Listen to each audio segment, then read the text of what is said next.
I used to believe that danger only came from the outside, from strangers, from the world beyond my front porch. But the night everything changed, I learned that the quietest threats are the ones that sit across your own table smiling as if nothing is wrong. One small moment, one careless sentence, and suddenly the ground beneath my life shifted in a way I could no longer ignore. What happened next forced me to look at my family, my past, and even my own name in a way I never had before. Before we begin, if stories about dignity, quiet justice, and second chances speak to you, I invite you to subscribe and join this little corner of calm we're building here. Tell me where you're listening from. I always love knowing the towns and cities behind each voice. Now, let me take you back to the moment when the truth first tapped on my door.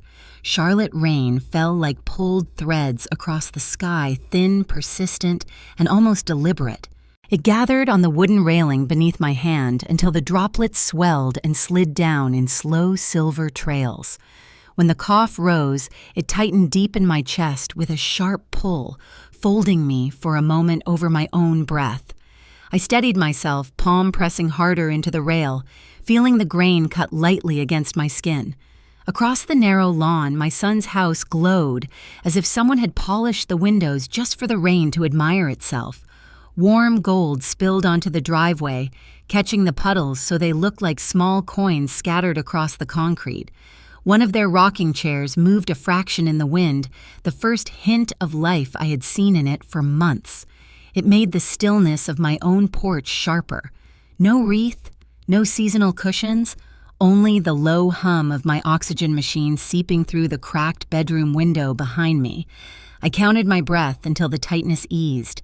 Then I counted my steps, 1 to the bottom stair, 8 to the cracked paving stone the mailman used as a shortcut, 20 to the lavender bush between our yards, 30 to Ryan's perfect brick steps. It was a walk I knew well, a small migration from where I lived to where I kept trying to believe I still belonged. I rang the bell. The chime vibrated faintly in my ribs. Kelsey opened the door first, wearing the kind of smile that belonged in real estate brochures. Bright, precise, almost rehearsed. "Hi, Margaret." "Right on time," she said. Her perfume drifted out fresh and expensive, the kind that made my cardigan feel older than it was. "Bus came early," I replied, stepping inside. A framed sign on the entry table read, "Family is everything." My reflection hovered behind the words, faint and a little blurred like an afterthought. Ryan stood at the kitchen island, laptop open, tie loosened one notch. His eyes stayed glued to the screen. The only greeting I got was the rhythmic clatter of his keyboard, a mechanical heartbeat that seemed louder than his own. "Hey, Mom. Doing all right?" he asked. "I am," I said. Not entirely true, but truth is heavy, and Ryan never had hands free for heavy things. He clicked a few more times, then shut the laptop with a tidy tap. "Closed a big rollover today. Retiree couple. 7 figures under management. Their future is set." Kelsey floated past with a tray. "And I might land the South Park buyers. If they sign this week, the commission will finish the kitchen remodel. New cabinets, smart lighting, the whole thing." They shared a fast smile, sharp and aligned. Seeing them shine together should have warmed me. Instead, it made something inside tilt, as if the room had a new center of gravity that did not include me. Ryan poured me a glass of water, no ice. "Your pension hit today, right?" "Along with Social Security, yes. First of the month. Good. If you want, I can log in later and adjust the autopay. These providers switch fees without notice. I can stretch your funds farther. No reason your money should sit where it earns nothing." He said it kindly. But underneath was a quiet transfer of power, inch by inch. My accounts drifting away like the droplets on his windows. "I will manage," I answered. "Lights still come on when I flip them." Ryan chuckled.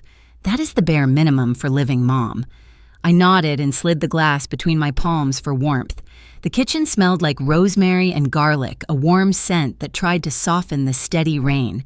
Kelsey set the table with white plates so heavy they felt like small stones, and linen napkins folded with the precision of someone preparing a model home. We took our places, Ryan at the head, Kelsey on his right. me on the side where the overhead light landed straight on my hands, turning every vein into a blue river map. Through the window behind them, I could see my own porch across the lawn, a square of muted darkness against their glow. Kelsey served me first. "Protein helps with energy," she said. 70 is the new 50. 73, I corrected lightly, but I will claim it. Ryan raised his glass. "Mom is tougher than half the clients I meet. At least she let me roll that old 401k. Robert always said growth matters more than nostalgia. Your father trusted you with numbers," I said. "He liked seeing you explain those charts." Ryan's smile deepened but stayed directed at his plate. Kelsey dabbed her mouth. "When everything is streamlined into one household, life will run smoother. My broker says simplicity protects families." My fork paused midair. Ryan shot her a warning look. She softened her tone. "I mean, when we handle more responsibilities in the future, we can convert the office into a mother's suite. Zero-step entry, non-slip flooring, huge resale value." The word officially from earlier floated back into focus, sharper now. Resale, suite, aging in place. All spoken as though my life were a property feature. Outside, the rain tapped harder against the glass, a rhythm like knuckles quietly knocking for attention. Inside, the candle flame held steady, but something in the room shifted. It was small, quick, a hairline crack behind every polite sentence.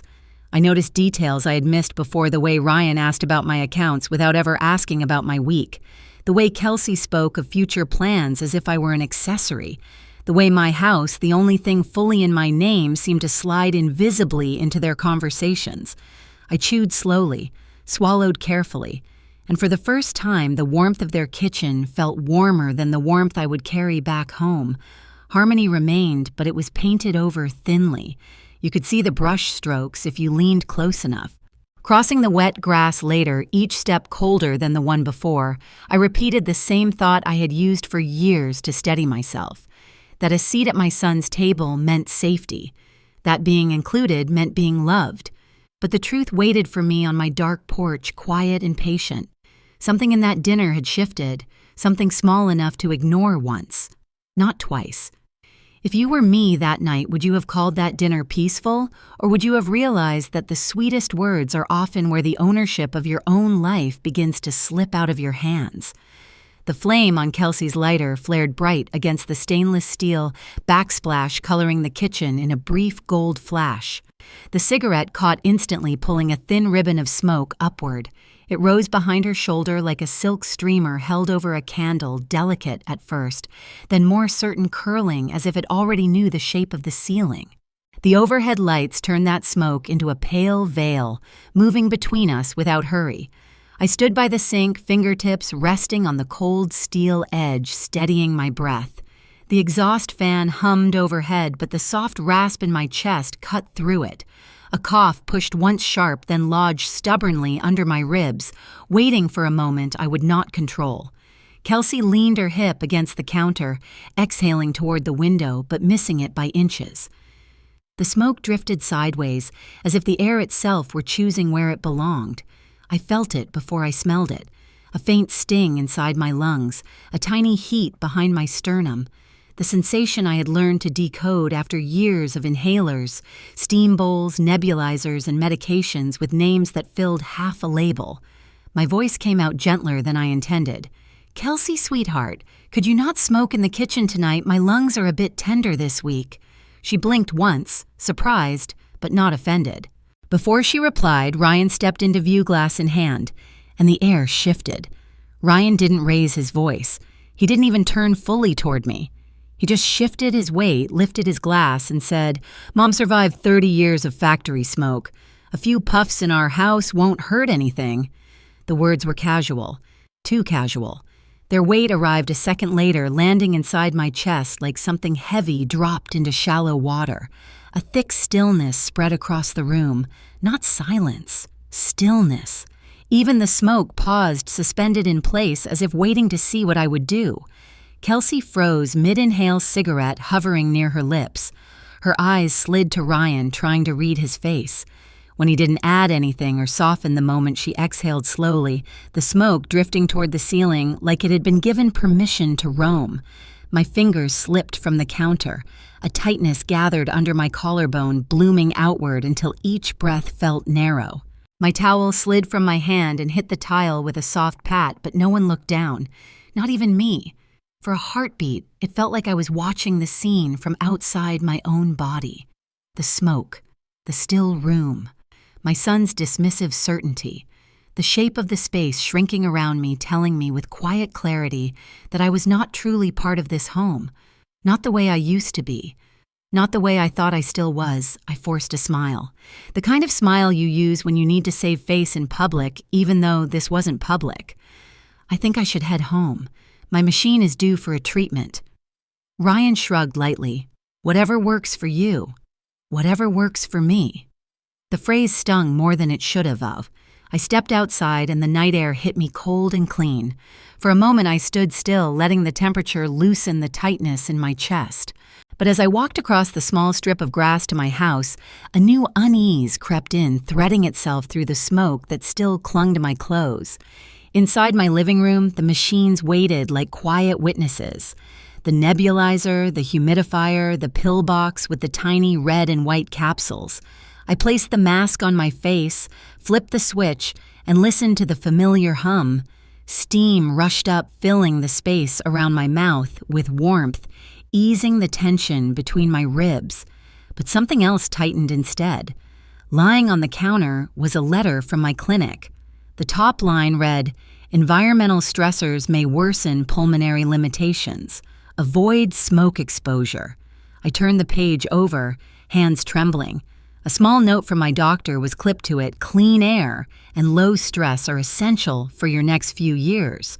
I set it down, heart sinking. Then more strangeness. My phone pinged. A gas bill notification, except it was addressed to Ryan, not me. "Gas usage report for your address." I frowned. He shouldn't be the primary receiver. I had never changed that. My attention drifted to my side table where my mail stack sat. Something caught my eye. A bank envelope, addressed to me, but the slit on top wasn't mine. The opening was too clean, too straight, as if opened with a tool, not my hand. A memory flashed Ryan slipping his work bag onto the chair last weekend. A corner of a bank envelope very similar peeking out. My hand shook as I picked it up. Inside was a notice from my bank account owner, verification required. Missing primary signature confirmation. Missing primary signature. My signature. I read it twice. The room felt suddenly smaller, the air suddenly thinner. Not because of smoke, because of suspicion. I sat on the edge of my bed long after midnight listening to the quiet hum of my humidifier and the slow rhythm of my unsteady breath. The taste of smoke still lingered faintly at the back of my tongue, but the real heaviness sat deeper, somewhere tight and sour inside my chest. It wasn't the cigarette that made breathing difficult. It was the way Ryan set our house without thinking. Without hesitation, without me. That line built a wall higher than anything smoke could ever do, and as I set the bank notice down beside my inhaler, a thought formed with cold clarity. If a child begins by removing you from the word us, the next thing they remove is the life you built for yourself. So I ask you this because it kept me awake until dawn. If you were me, would you see tonight as nothing more than carelessness? Or would you start to wonder what else they're still holding over me that I haven't discovered yet? Rain slid down the sleeves of my coat in thin silver lines as I walked along the stone path toward my porch. The air smelled of wet earth and smoke. That smoke clung to the fence boards like a bruise that refused to fade. My steps were slow measured. The way you walk when each breath must be coaxed rather than taken. A cough bent me forward, sharp, humiliating. It echoed through the quiet yard and scattered a few birds from the maple tree. I steadied myself against the wooden fence. The wood felt swollen from the rain, cold beneath my palm. For a moment, I let my forehead rest lightly against it. I did not like the version of myself reflected in the dark window of the neighbor's house. Smaller, older, worn down in places pride could no longer cover. The porch light flicked on with a soft hum. Its glow stretched a thin outline of me across the wet ground. That faint, distorted shadow was an honest thing. It showed the truth I kept avoiding. I was running out of breath, running out of time to pretend the situation in that house next door did not concern me. Inside my living room, silence settled like a coat across my shoulders. I removed my wet scarf, folded it on the armchair, and steadied my breathing. 15 minutes later, the doorbell rang. Its sound cut through the house like a clean blade, not threatening, but decisive. I opened the door and found Linda Harrow standing beneath her silver umbrella, rainwater trailing down its edges like strands of glass. She held a small bundle of dried lavender tied neatly with twine. The scent lifted immediately, calm, cool, a sharp contrast to the smoke still lodged in the vents of my kitchen. "I saw you come home," she said softly. "I thought you might need this." When she stepped inside, she scanned my face the way only a nurse case manager with 20 years of experience could. Her eyes moved slowly, kindly, accurately. She placed the lavender gently on the table, then removed her coat. "I did not come only to bring flowers," she said. "I walked past your fence earlier. Ryan and Kelsey were outside with a man. He had a notary stamp. There were papers with your name on them. I recognized it from the signature line." My fingers tightened around the back of the chair behind me. She continued, "I heard terms: guardianship, incapacity, power of attorney." My lungs tightened. Not from illness, from something colder. I sat down slowly. "Linda, what would that allow them to do?"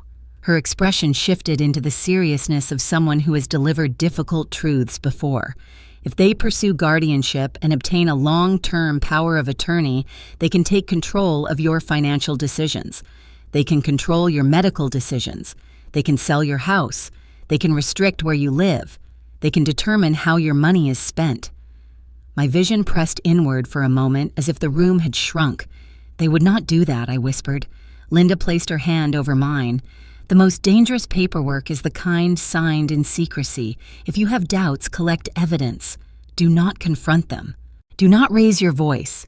Evidence is the only language these systems understand." My eyes fell to the lavender. The stems trembled slightly in the draft from the hallway. The scent did not calm me. It sharpened me, made the air clearer, the shapes more defined. I realized how many small things I had ignored. The way Ryan dismissed my questions about my heating bill, the way Kelsey redirected conversations when I mentioned my insurance, the way they joked about keeping things simple. "Linda," I said quietly, "I need to know what they are doing." "Then listen," she said, "and record everything." After she left, I stood in the quiet, letting her words settle into the corners of the house. I went to my bedroom, opened the top drawer of my dresser, and pulled out a small recording device Dr. Mitchell had given me months earlier when my memory spells began. "Just in case you need to replay instructions," he had said. At the time, I thought it unnecessary. Now I saw it for what it was, a lifeline. I clicked it on.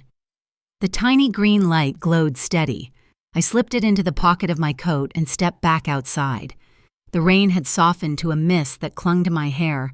I carried a watering can half filled, enough to make my presence look natural. The fence towered quietly beside me, a witness waiting for me to uncover what it had already overheard. I crouched near the soil, angled my body toward a narrow slit between the boards, and tilted the can slowly. Shadows moved on the other side. Kelsey's voice arrived first, smooth and bright. She exhaled cigarette smoke, and it drifted through the crack between the boards. The scent mixed unpleasantly with the lavender I carried in my pocket, sweetness against poison. Then the notary spoke. "Once this is filed, authority becomes exclusive. If she loses capacity, decisions fall to the appointed guardian. That includes healthcare directives and banking access." A page turned, loud, final. Ryan said, "Just finish it. She will not understand any of this." My knee pressed into the wet grass. Suddenly, the motion sensor light above their patio door snapped on. A blinding white wash cut through the darkness, exposing the yard. I froze, pressing my spine hard against the wet wood, the lavender bush scratching my cheek. My heart hammered against my ribs like a trapped bird.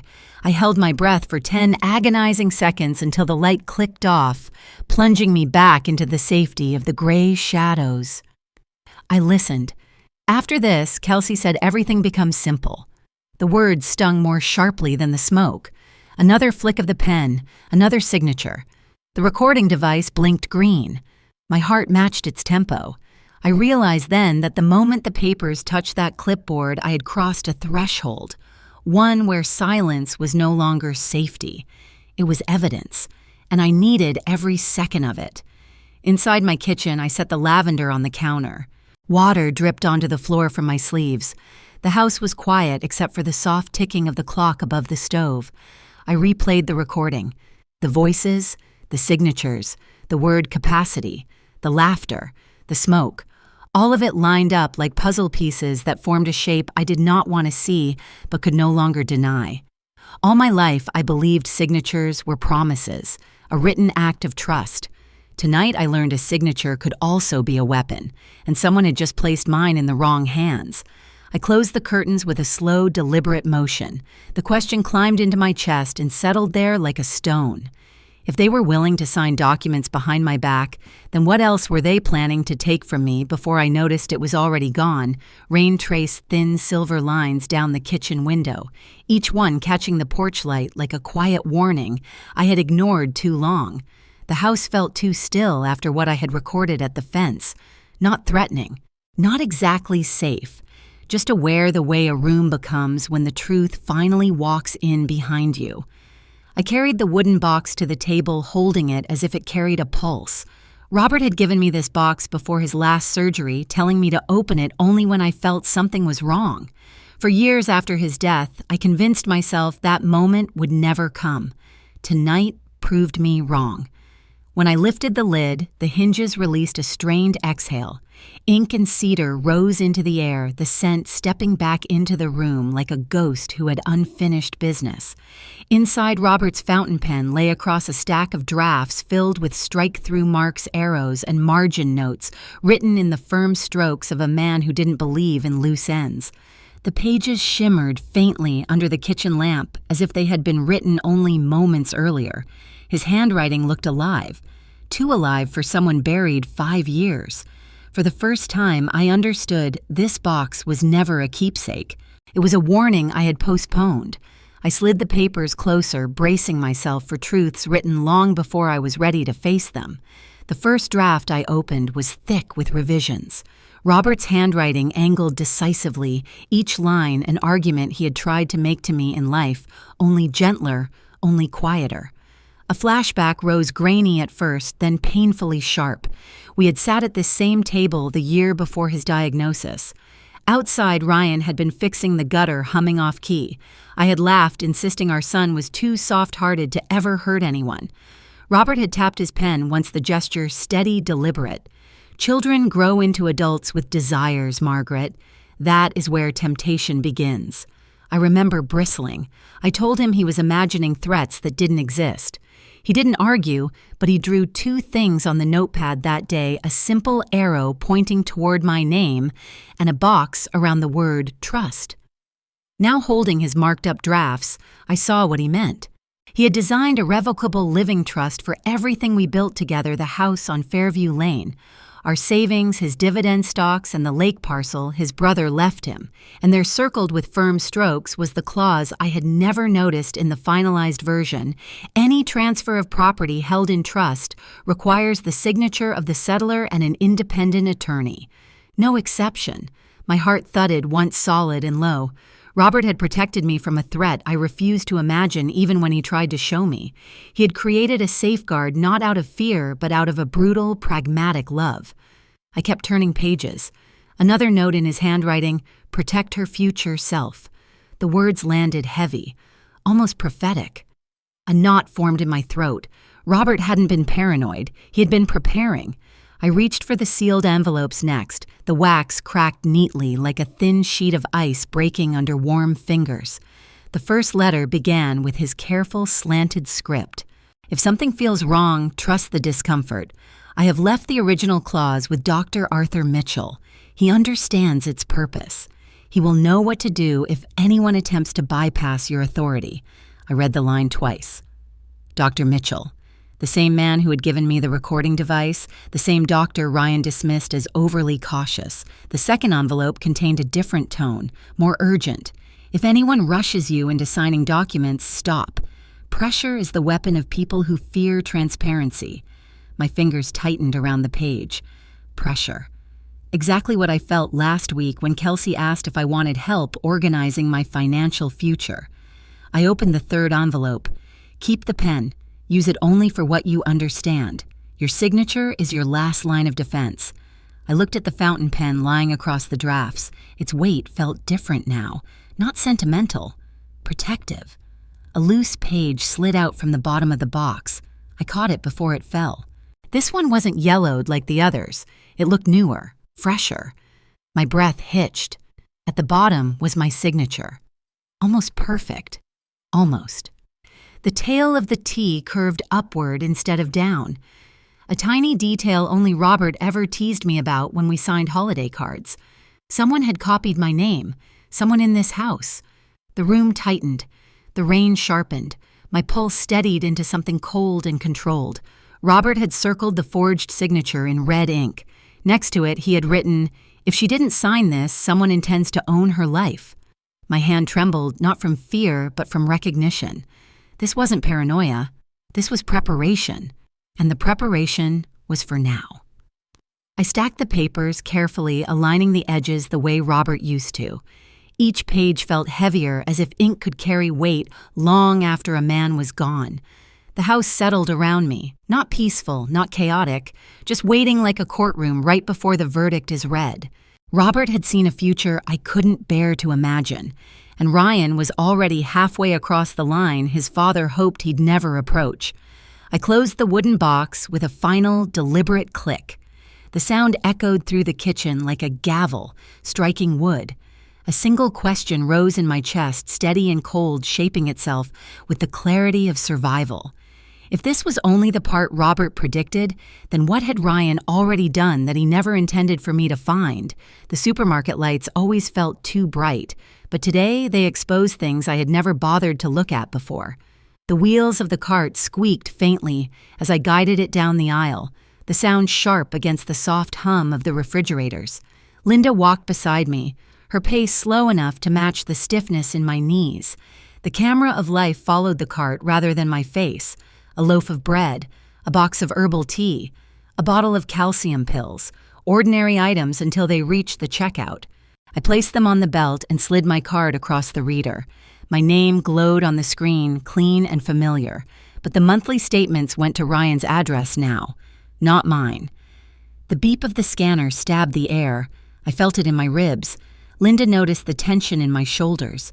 "You keep paying for everything," she murmured, "but the paper trail is being redirected." It was a quiet sentence, but it pulled the world into focus. When we stepped outside, the cold air pressed against my lungs. I wrapped my coat tighter, gripping the receipt like it was a clue in a crime scene that no one else saw. One short grocery trip had turned into evidence, and I was beginning to see how much of my life had been moved inch by inch onto someone else's ledger.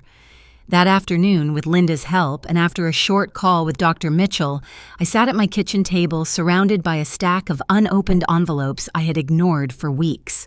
The rain from last night had left a thin mist on the windows, making the room look like it belonged to someone trying to see through fog. I opened the first envelope. A bank notice. Primary contact changed to Ryan Holt. I read it 3 times. My eyes caught on the line that listed a phone number. Not mine. His.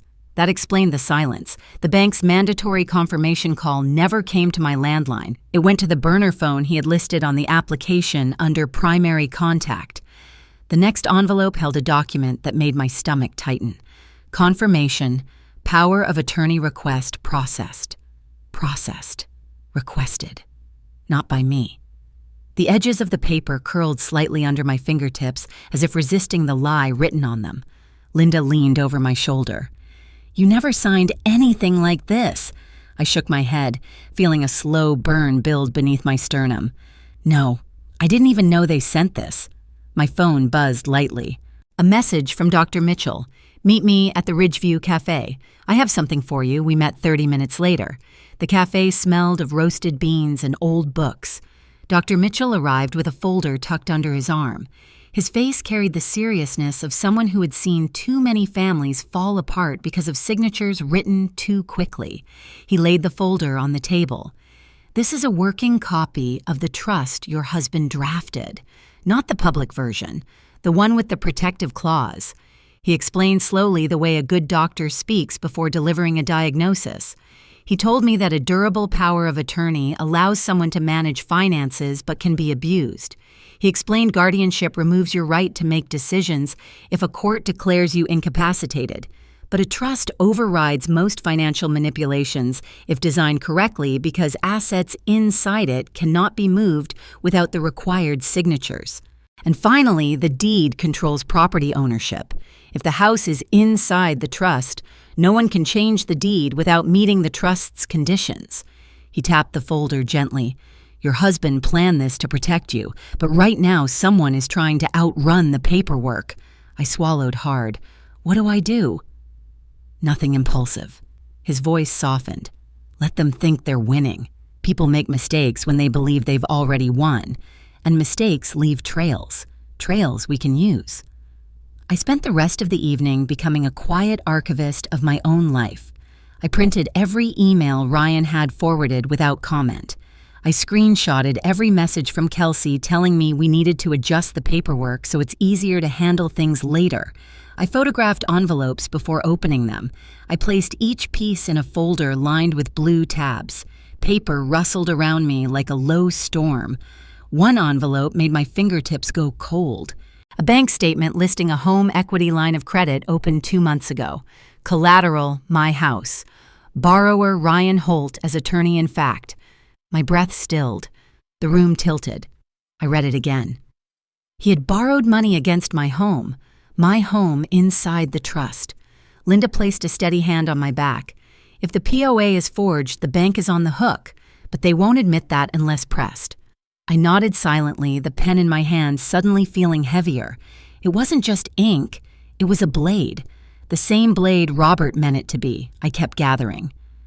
A doctor's bill with Ryan listed as financially responsible party, a subscription I never ordered, an email from Kelsey suggesting I should record a video acknowledging consent just for safety, a letter requesting updated signatures for estate simplification. Every item was a breadcrumb.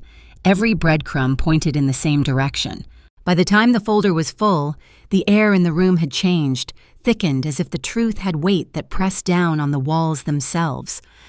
My quiet footsteps across the floor sounded different too. Measured, purposeful, no longer careless. I wasn't walking through my home, I was walking through evidence. I closed the folder, my fingers lingering on the top tab. The documents inside no longer looked like pieces of my son's life.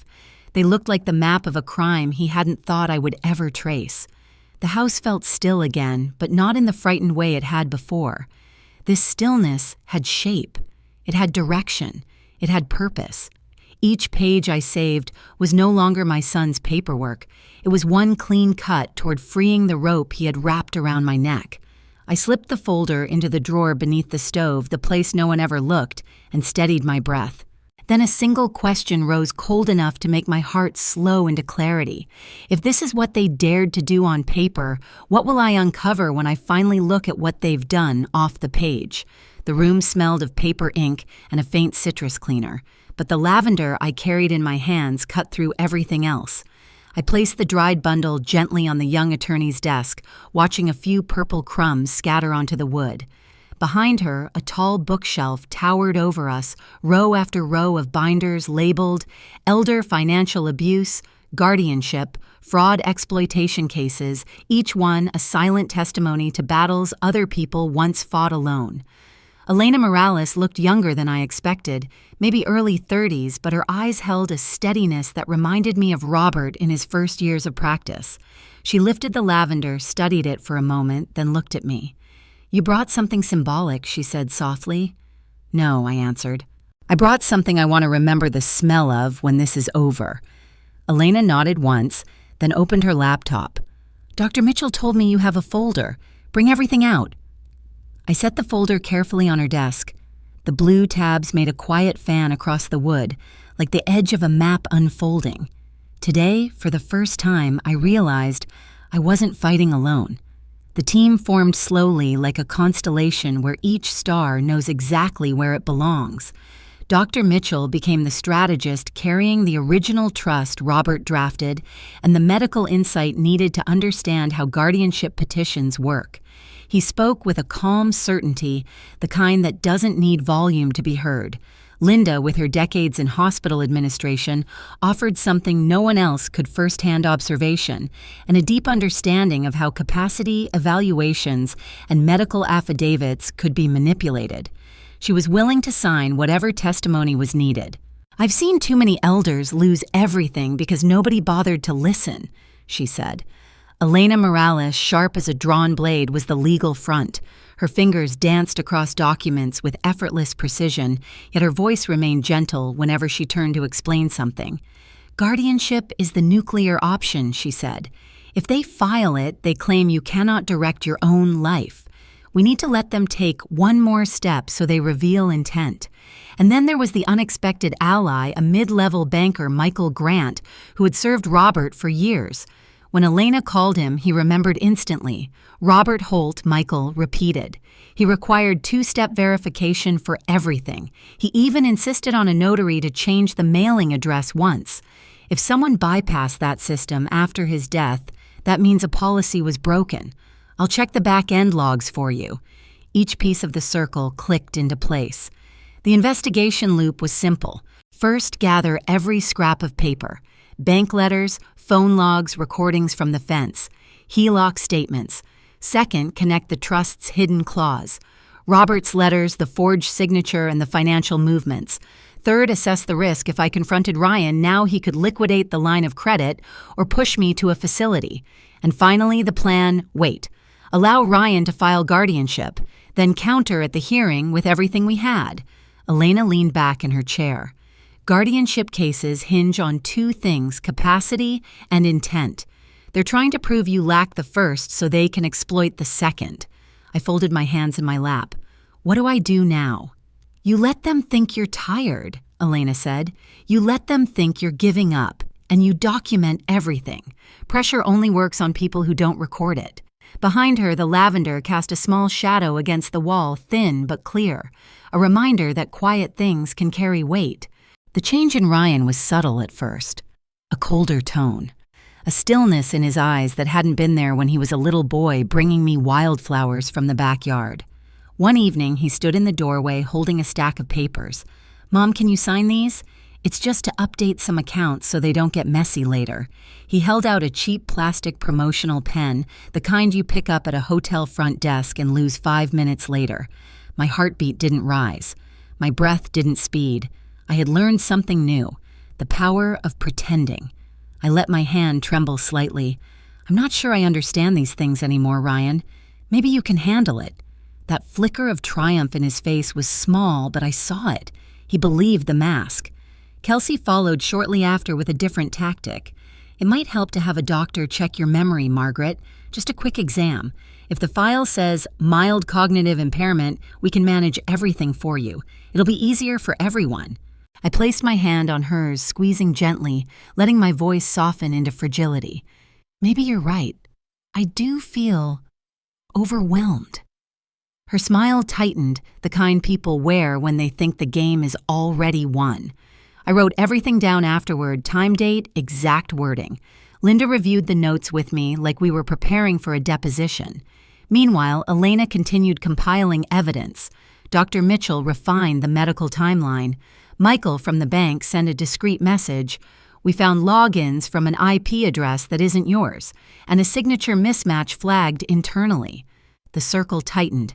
The map grew clearer, and I understood slowly and painfully that the version of my son standing in my doorway was no longer the boy I once fought for with double shifts and sleepless nights. He had become someone who mistook kindness for weakness, someone who mistook a mother's love for permission. That night I returned home and placed Robert's pen on my bedside table, not as an ornament, as a reminder. I used to fight for my child with my hands, my body, my youth, my hunger, but the fight of my old age was different. This time, the weapons were paper ink signatures and the principles Robert left behind. I slipped the folder of evidence under my pillow, my heartbeat steady, my breath anchored. For the first time in months, I felt something like strength return to my spine. And then the thought rose quiet and sharp as a needle. If they are this bold before filing guardianship, what will they dare to do when they believe the court is on their side? The hallway of the county courthouse smelled faintly of metal dust and something sterile, like every decision made here had been wiped clean before the next one arrived. Neon lights buzzed overhead, flickering in thin, nervous strokes. I walked slowly but straight each step, deliberate, each breath anchored. Linda stayed close to my left side, her hand hovering near my elbow without quite touching. Ahead of us, an older man dragged an oxygen tank behind him. The wheels scraped softly across the tile. The sound bounced down the corridor and wrapped around my heartbeat, reminding me that rooms like these had seen too many elders come undone before they understood what was happening. In my right hand, I held the lavender wrapped in twine. The stems felt brittle, but the scent rose with every step, grounding me more than any word of encouragement could. I wasn't here to prove I was sane. I was here to reclaim the ground my son had tried to take. A clerk opened the courtroom door. Guardianship hearing for Margaret Holt. My fingers tightened around the lavender, not from fear, from purpose. Inside the courtroom felt colder than the hallway. The air conditioner hummed like a quiet threat. Ryan and Kelsey sat at the petitioner's table. They didn't look at me when I walked past. Ryan kept his eyes fixed on the papers in front of him. Kelsey kept her chin high like she was walking into a promotion interview instead of a hearing meant to strip away my autonomy. The judge entered. Everyone rose. He was older with silver-framed glasses and the calm, measured steps of someone who'd ruled on too many family betrayals. Ryan spoke first. "Your Honor," he began, "my mother has been confused lately," repeating herself, mixing up dates, forgetting to pay bills. "She's not safe living alone or managing her own funds," Kelsey added. "We've taken on her responsibilities informally. We're hoping to formalize that arrangement. It would be negligent not to." They submitted documents, the forged POA, a list of missed payments Ryan had created, an affidavit claiming I had increasing cognitive decline. I sat still, letting the words move past me like wind. They didn't sting. Not anymore. Elena rose, smoothing the front of her blazer. Her voice was steady, carrying just enough weight to command attention without raising volume. "Your Honor, before we respond, we request the court listen to a short audio recording and review several documents regarding the petitioner's conduct." The judge nodded. "Proceed." Elena pressed play. The courtroom filled with the faint rustle of leaves, then Kelsey's voice at the fence, casual but sharp. "Once this is signed, everything's clean. She won't notice." Then Ryan's voice. "She's slowing down. It's not like she'll fight it." The room tightened. Not a gasp, not a whisper, just silence that grew heavier with every second. Elena continued offering exhibits one by one. Emails showing Ryan redirecting my bank statements, texts from Kelsey encouraging mental evaluation for documentation, medication logs proving I was still managing everything correctly, the HELOC records tied to the forged POA. Finally, she placed the folder from Dr. Mitchell on the table. "And here is the original trust drafted by Robert Holt, the respondent's late husband," she said. "It includes a clause requiring any POA related to the trust to be signed in the presence of him or another independent attorney. Without that requirement, the document is automatically void." The judge leaned forward. "You're certain this trust is authentic?" A new voice answered from the gallery. "I am." Dr. Mitchell stepped forward wearing a gray suit and calm conviction. "I was Robert Holt's physician and designated witness for all legal updates. This is his handwriting, his clause, his safeguard." Behind him, a woman approached the front with a badge clipped to her coat. "Adult Protective Services, Your Honor," she said. "We received an early concern report regarding potential elder financial abuse. We're here to observe and provide documentation." Ryan's shoulders flinched. Kelsey's jaw tightened. The room shifted again, this time in my favor. The judge removed his glasses and set them on the bench. "Mr. Holt," he said slowly, "this POA you submitted is invalid on its face. Not only does it violate the trust conditions, but the signature mismatch is notable. The evidence suggests you acted without legal authority." Ryan opened his mouth, but no words formed. His hands twitched. A tremor rippled under the table. Kelsey tried to speak instead. "We were only trying to help her. She forgets things. She gets overwhelmed. We stepped in because we love her." Elena slid another document forward. "Your Honor, this is the HELOC Ryan initiated using the respondent's house as collateral. If they loved her, they wouldn't have borrowed against her property without her knowledge." The judge inhaled sharply, an old man's weary disappointment. He lifted the gavel slightly but didn't strike. "This court denies the guardianship petition. Effective immediately, the power of attorney submitted is void. Furthermore, I am ordering a preliminary investigation into potential elder financial exploitation by the petitioners." The lavender scent rose suddenly, almost like relief given shape. My fingers loosened around the stems. Ryan looked at me then, not with anger, not with guilt, with fear. Real human fear that comes when a plan unravels in front of everyone. Kelsey's hands shook. She tried to whisper something to him, but he didn't listen. Ryan sank lower in his chair, his expensive suit suddenly looking a size too big for him. Kelsey stopped checking her phone. Her posture, usually rigid as steel, finally slumped. Not because I towered over them, but because the truth finally did. When the hearing ended, I stood slowly. My name echoed through the room one last time, not as a case number, not as a file, as a person. I walked out the courtroom doors with my lavender in hand, Linda beside me, Elena turning to gather the documents that had saved me. Ryan and Kelsey remained seated, frozen in place, wrapped not in victory, but in the opening pages of their investigation file. They had come to court to take my name off the world. I left with it intact, and they left with a case number of their own. As the hallway grew brighter with every step I took, one question followed me like a quiet shadow. If this is only the beginning of the investigation, what will surface when they start tracing every dollar they moved behind my back? The vault room always felt like another world, colder than any courtroom I had ever stood in. The lights hummed with a sterile blue tint, casting long rectangular reflections across the metal floor. A security officer turned a key, then another, and the reinforced door slid open with the slow exhale of machinery that had seen decades of secrets.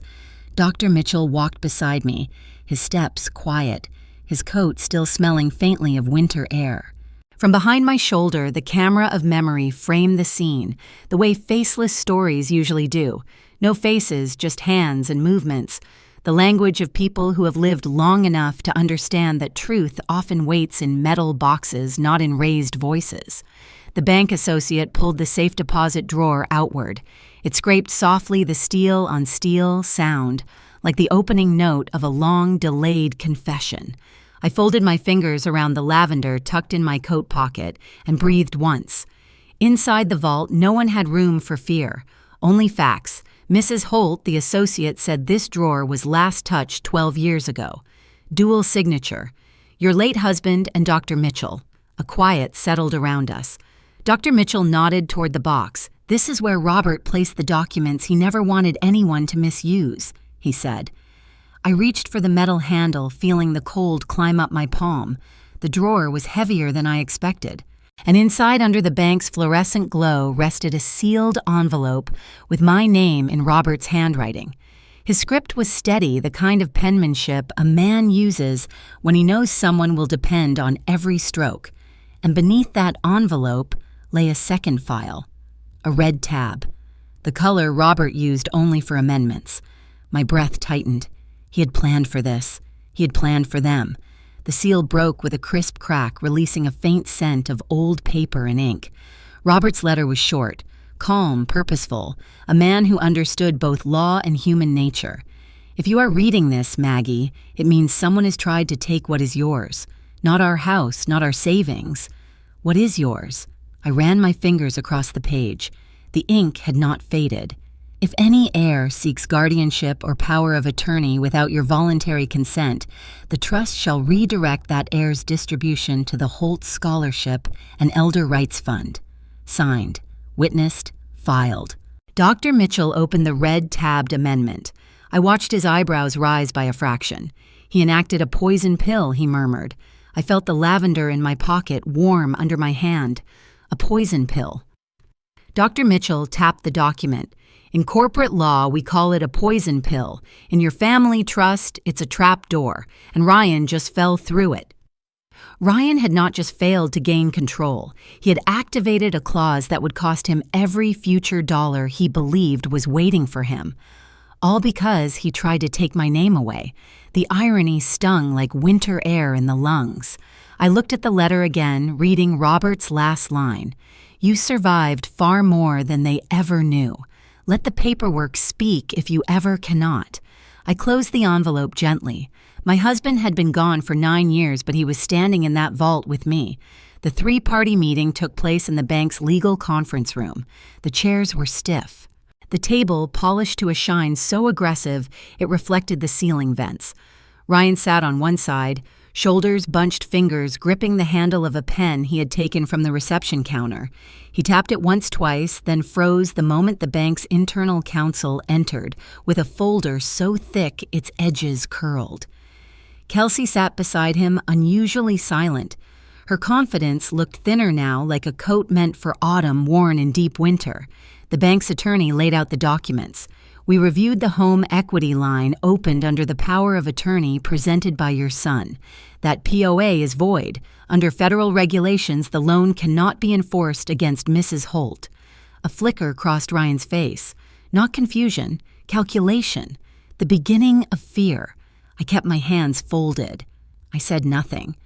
Furthermore, the attorney continued, because the POA was invalid, any attempt to collect payments from Mrs. Holt violates policy. The bank assumes full responsibility. The account will be closed immediately. Ryan's pen tipped from his fingers and hit the table with a hollow tap.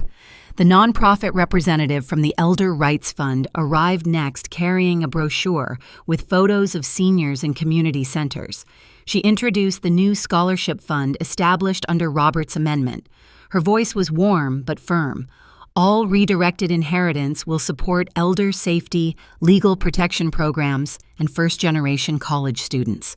The weight of those words hit Ryan harder than the judge's gavel. His earlier victories, the forms he had filed, the signatures he had forged the nights he whispered to Kelsey that he would handle everything, were no longer victories at all. They were timestamps, each one documenting his misconduct, each one triggering the amendment, and now the inheritance he once saw as inevitable would help strangers who looked like me. He stared at the table. The light above him cast a long shadow across his shoulders, stretching toward the vault room we had left behind. He was beginning to understand what Robert had done, not out of vengeance, out of protection. The lavender scent rose again when I shifted, reminding me of steady hands and careful planning. Motif, layered upon motif. Across the table, Ryan whispered, barely audible, "Mom, please." The word please was late, but it was real. Something inside me tightened and loosened at the same time. I did not hate my son, but love does not cancel consequence, and consequence was already written in ink, thicker than regret. Robert always said that law has no heart, but it has a memory. Standing in that vault, holding his pen and his letter, I realized he had left me both, and now I face a question even the vault could not answer. When the law has already spoken so clearly, how do I decide what kind of mother I need to be next? The room was smaller than any courtroom, warmer than any bank office, and quieter than any hallway where decisions about my life had been debated. A wooden table sat in the center, its surface worn at the edges, the kind of wear that comes from years of elbows and honest conversations. The overhead light cast a soft circle on the table, as if insisting that whatever happened inside that circle had to be real. My cup of chamomile tea let out thin ribbons of steam, curling upward like threads, searching for a place to settle. Across from me sat a cup of coffee Ryan had brought in but had not touched. The liquid was already cooling, a thin gray film forming across the surface. There were no lawyers between us. Only Elena standing outside the closed door, waiting but silent, a steady figure guarding the boundary I had set. Ryan sat stiffly, his hands clasped together, knuckles white. The pen-twirling habit he once had was gone. The man who had tried to take my name through paperwork now stared at the wood grain as if it might offer a map back to his own reflection. I breathed in the lavender still clinging faintly to my sleeve. It helped me remember who I had become since all this began, not who I had been pushed to become. This was not a negotiation. This was a reckoning. He spoke first. "Mom, I didn't understand how bad it looked. I thought if I controlled things, everything would be stable." His voice wavered, not with guilt alone, but with something older. Something that did not begin with forged signatures or invalid POAs.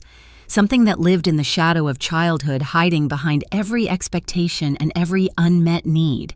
He kept his eyes fixed on his coffee. I always felt like I was second. To Dad's clients, to their deadlines, to the world he cared about more than us. You always supported him. Always. The memory of Robert's late nights drifted through my mind. Court filings, emergency calls, meetings that bled into dinner. I had defended him, shielded him, explained him.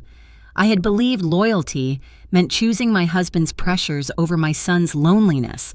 When I was a kid, Ryan said quietly, "I would sit on the front steps after school, waiting for you to get home from your shift." But he always came home later, and when he did, he'd pat my head like I was an appointment. He remembered at the last minute. His fingers unclasped, slipping apart like a door opening on rusted hinges. I learned early that the one who handles the money controls the family, controls safety, controls whether they leave you behind. I swallowed. The tea was warm, but something inside me felt cold. I had never known the full shape of his resentment, and he had never known the weight of what I carried for him. We were two people who had loved the same man in different ways but paid different prices. But none of that, I said, my voice steady, gives you the right to take control of my life, or my house, or my name. He closed his eyes. No, it doesn't. And none of it excuses the harm you caused. I know. He looked up then, and for the first time in months, I saw something that belonged to the boy he once was. The boy who scraped his knees on the driveway, the boy who left drawings on the fridge, the boy who asked me if monsters were real. He was not the boy anymore. But he was not a monster either, just a man who had confused power with security. And I had to face a truth of my own. I had been part of the wound, but I would not be part of the excuse. The table between us shifted from memory to consequence. I know the trust amendment took my inheritance, Ryan said, and I know the investigation is going forward. I nodded. These are outcomes you created. He exhaled a long, slow sound. I'm not asking you to undo any of it. I don't want to lose you too. The steam from my tea had thinned almost to nothing. I placed my hands around the cup, anchoring myself. This isn't about losing me, I said. It's about understanding the boundary between who you were supposed to protect and who you tried to own. His shoulders folded inward. I want to make things right, he whispered. Making things right means facing accountability, not avoiding it. He nodded again, a smaller nod this time, softer, as if the truth was finally settling where denial had lived. I leaned forward. If you want a relationship with me, Ryan, there are conditions. His eyes flickered. Fear mixed with hope, a fragile combination. You will attend counseling, individual, not marital, and you will complete elder care training. You will learn what respect looks like in practice, not just in apology. He swallowed. I can do that. You will not ask for money. You will not ask about the house. You will not ask about the trust. Those conversations are closed forever. He hesitated, then nodded. And you will enter the next phase of the investigation without expecting me to interfere. If charges move forward, they move forward. I won't stop them. His eyes watered for the first time, but he did not look away. The lavender scent rose when I shifted my sleeve. Motif for steadiness. Motif for remembering my place in my own life. Across from me sat the man who tried to take my name, but also the boy who once waited on the steps for me to come home. Two truths, both real, neither one erasing the other. I could not go back to the schoolyard and wrap my arms around the boy who thought he ranked beneath case files and billable hours. But I could turn away from the man who tried to rewrite my future, so the 73-year-old woman I am now can finally see herself clearly. And now I face the hardest question a mother can carry into the next chapter. The courthouse auditorium smelled faintly of old wood and something softer, something I brought with me. Lavender. A few sprigs tucked inside my bag, their color muted but their presence steady. Linda and I sat in the third row, our knees almost touching the back of the chairs in front of us. On the stage, under a white projector beam, stood Elena Morales, no suit jacket today, just a simple navy blouse, sleeves rolled to her elbows, her hair pulled back. Her voice carried through the room with the calm certainty of someone who had learned the language of danger and protection far earlier than her age would suggest. Behind her, a slide appeared. Red flags when adult children reach for your paperwork. People murmured. Older couples, widowed men leaning on canes, women my age clutching tote bags full of medical papers, some younger caregivers in scrubs. A few hospital administrators who looked as though they finally understood why trust when betrayed becomes a quiet kind of violence. Linda nudged my elbow and whispered, "Look, they're taking notes." She was smiling the kind of smile that grows only after surviving something with another woman who refused to fall apart. Months had passed since the day Ryan tried to claim guardianship, longer still since the cigarette smoke in my kitchen cleared and my cheek stopped burning. Yet here I was, sitting in a room where my story without my name was teaching strangers how to protect their own. The lavender inside my bag warmed under the projector light. It felt like the world exhaled with me. Elena clicked to the next slide and a case study appeared. No names, no photos. But I recognized the timeline. I recognized the forged POA, the home equity line, the attempt to claim incapacity, the quiet witness at the fence, and the trust amendment with its silent poison pill. The audience leaned in. Elena explained how a single forged signature could spiral into the loss of a house, the loss of medical autonomy, the loss of a name itself. She explained how banks must verify, how hospitals must report anomalies, and how guardianship petitions could be weaponized if oversight failed. Quiet justice rarely announces itself. But here it was projected large enough for the back row to see. After the session break, a representative from the charity board approached the podium. Behind him, a new slide appeared with a soft lavender border, the Robert and Margaret Whitmore Elder Dignity Fund, a fund built from the amendment Robert had written in the last years of his life, a fund born because Ryan had triggered its provisions. She explained that the fund now gives scholarships to grandchildren caring for aging grandparents, adult children providing full-time support without pay, and caregivers returning to school for nursing or social work certifications. My throat tightened, not with pride alone, but with the quiet ache of knowing that the man I had loved foresaw a harm I never wanted to believe. Linda squeezed my hand. "You both changed lives," she said. I did not answer, not because I doubted her, but because healing sometimes demands silence, not words. My new apartment sat on the east side of town above a bakery that opened before sunrise. It was smaller than the house I once feared losing, but brighter with windows that welcomed the morning without asking anything in return. On the balcony, a narrow wooden planter overflowed with lavender I watered every other day. Sometimes the wind brushed against their stems, releasing a fragrance that softened even the hardest memories. I still struggled to breathe during the colder weeks, the kind of breathlessness age brings without warning, but the nightmares about smoke and forged papers disappeared. If I dreamed, it was of quiet mornings, not battles in my own kitchen. News about my case circulated quietly through bank trainings and hospital seminars.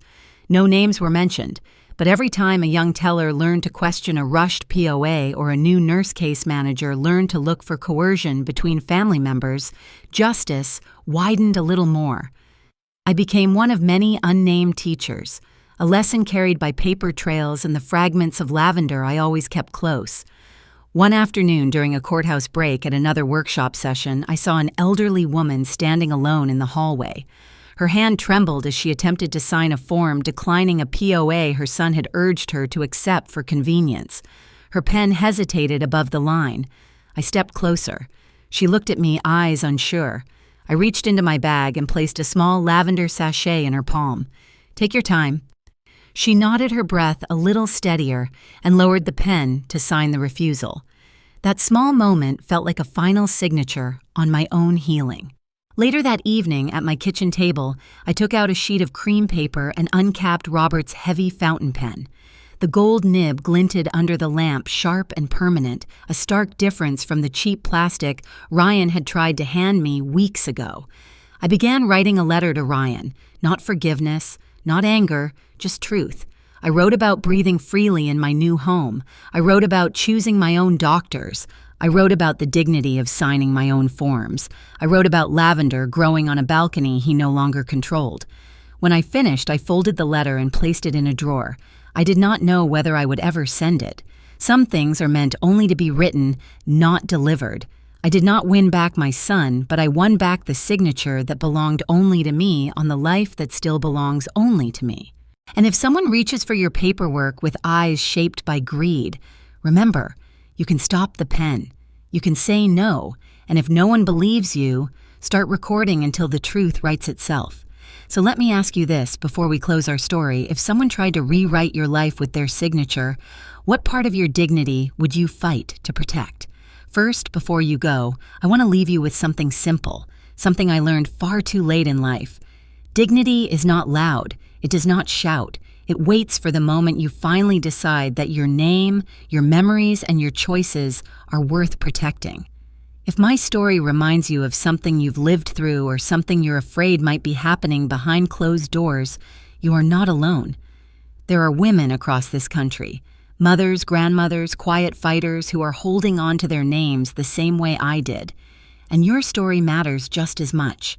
If you feel comfortable, share a part of your experience in the pinned comment below.